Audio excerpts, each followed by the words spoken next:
Yo, we're Rudimental, and you're watching IBY Speaks.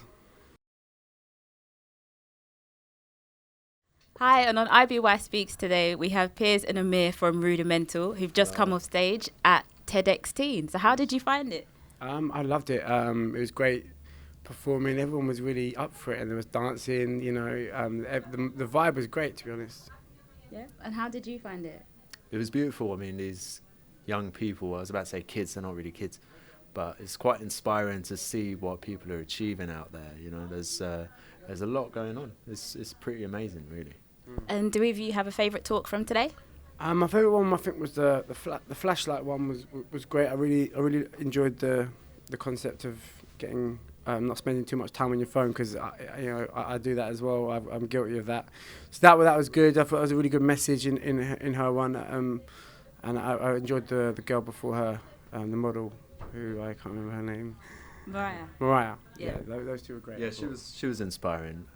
You know, I mean, there are Muslim models out there, but to be wearing the hijab and to be modelling at the same time, it kind of feels like two worlds colliding. A woman as well, I thought it was pretty for a female inspiring, especially. Yeah. Definitely. That was inspiring. So how did you get involved with TedXTeen? What's your journey to here today? Well, we're friends with Niall Rogers and his wife, who run the We Are Family Foundation, that are involved in TedXTeen, and they asked us to come perform. I've personally watched lots of TED Talks myself, and the team ones were, it was something that's quite close to our hearts, just in terms of youth, and we all grew up working in part-time jobs as youth mentors and that. So education and young people is really important to us, and a good message is important to us. So that's why we got involved. Okay. And for young people that want to get involved in the music industry and make music, like you've been so successful worldwide, what kind of advice would you give them? Yeah, I mean, we, like Piers touched on, we started off in youth clubs ourselves. So, if it weren't for those, we wouldn't have really learned the skills that we have today. So for me, I started in a charity scheme after school, going there and learning about music production, which I had no idea about before. I think from then on, I became a teacher there. It took me a year to learn it to the extent that I needed to, and I became a tutor in the youth club. So I used to go there after school teaching other kids. And then when I was older, I did some courses there. I organised courses there, and it just sparked something. It sparked a real passion, not just for music, but for philanthropy in music.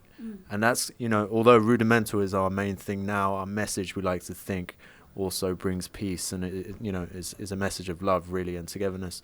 That passion just drove me to do it every day, and it kind of built up my confidence growing up. A lot of us don't have the confidence to do the things that we secretly want to do. Growing up in school, I would, everyone be listening to garage and grime and all that stuff, for example, and so would I. But then at the same time, I would secretly be playing a bit of guitar, and it was just something that you wouldn't really openly talk about. Yeah. But once you start gaining the confidence to do it, that can really spur you. So confidence is really what's missing for a lot of us. It's like a barrier that stops you from doing anything. So once I had that, then it kind of just paved its own way. Every day becomes clearer, and your direction becomes clearer, and it just led its own way, and one thing led to another. Yeah, and it is what it is now. We do a lot of work on confidence and self-esteem. So how would you describe confidence? Confidence for me is believing in yourself, and believing in yourself, and not being too scared about what other people think. Because I find, especially growing up when I was young, I was very conscious of what other people thought, and what I thought people thought I should do. And I feel like having confidence is believing in what you want to do and what you like, and having the confidence to tell people that, and be yourself. And I feel like when you're young, it's quite hard to do that. It does seem hard because of all these, trends and things that you feel like you have to do.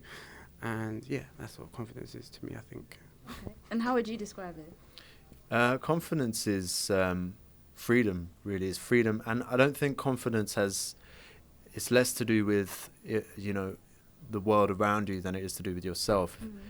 Being confident is knowing that you're capable of you know, the things that you want to do, and you're capable of anything, and that's the truth, really. We're all born equally, so anyone has it in them, everyone has it in them, but the barriers start to build as you become a teenager. There's a lot of expectations from adults from different places, and those start building walls around you, start saying limits on what you can actually do. In the case of music, for me to just play someone my music was a challenge in itself, because it's like your baby, you're presenting it to someone, it's like, what do you think? Yeah, and you've put a lot of yourself into it. So confidence is just, I think it has to go hand in hand with being humble. You can't be confident and yet at the same time be critical, overly critical of other people's work. You have to understand that the reason why that you might not feel confident in yourself is because you're afraid of being criticized. So don't be afraid of being criticized, definitely. You know, anything you do, there's always going to be some, especially if you're doing something right, there's going to be people there that are going to say you're wrong. That's literally the nature of the world. And I think that's a really big learning curve in itself. But and don't do it to other people as well. So just be humble in your own craft. I agree. It's just like removing your ego, or removing your kind of any idea that your idea is better than anyone else's. It's like, it's just, exactly. Ego is an important word, definitely. Yeah, to get rid of that and just be true to yourself and confident in what you believe. Yeah. So you said you're both youth mentors. What kind of area did you work in? I worked in a school in Manor House in London, like northeast London, and I also ran a studio in Tottenham, which wasn't really mentoring, but it was like a community studio. Okay. So I was kind of involved with a lot of young people, especially at the school in Manor House, and I was a music technician, working with a teacher. And yourself? I started off teaching what you could call music production, I suppose, in a youth club after school. It was a charity called Tribal Tree, and there was the Roundhouse Project, and this is all in sort of North London and Camden. Okay. I grew up in Somerstown, which is kind of near King's Cross, so it was all based around there, really. And you, as Rudimental, would you put on a youth project now, or is that something that you've already done? I think we definitely work with youth organisations and definitely do workshops when we get the time. We've only really just stopped touring for 3 years. Okay. And we're about to go back on tour in a couple of months. So, our schedule is really, really hard.